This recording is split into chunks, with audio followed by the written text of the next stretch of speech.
अस्सलाम वालेकुम वरहमतुल्लाहि वबरकातुहू। नाज़रीन, पाँचवा पारा सूरत निसा आयत नंबर 134 से आज का सबक स्टार्ट होगा है। औज़ु बिल्लाहि मिनश शैतानिर रजीम। बिस्मिल्लाहिर रहमानिर रहीम। या अय्युहल्लज़ीना आमनू कूनू क़व्वामीना बिल क़िस्ति शुहदाअ लिल्लाहि वलौ अला अनफुसिकुम अविल वालिदैनि वल अक़रबीन। इन यकुन गनिय्यन औ फ़क़ीरन फ़ल्लाहु औला बिहिमा फला तत्तबिउल हवा अन तअदिलू व इन तल्वू औ तुरिदू फ़इन्नल्लाहा कान बिमा तअमलून ख़बीरा।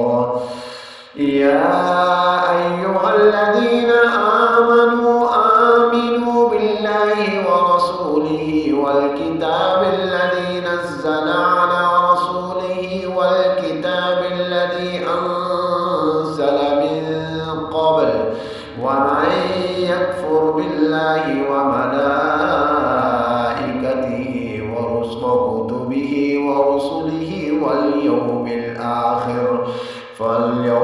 आखिर फ़क़द ضل ضلالا بعيدا। इन्नल्लज़ीना आमनू थुम्मा कफ़रू थुम्मा आमनू थुम्मा कफ़रू थुम्मा इज़्दादू कुफ़्रन लम यकुनिल्लाहु लियग़फ़िर लहुम वला लियहदियहुम सबीला।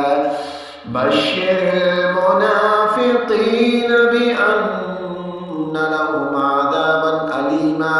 الذين يتخذون الكافرين أولياء من دون المؤمنين أيبتغون عندهم العزة فإن العزة لله جميعا.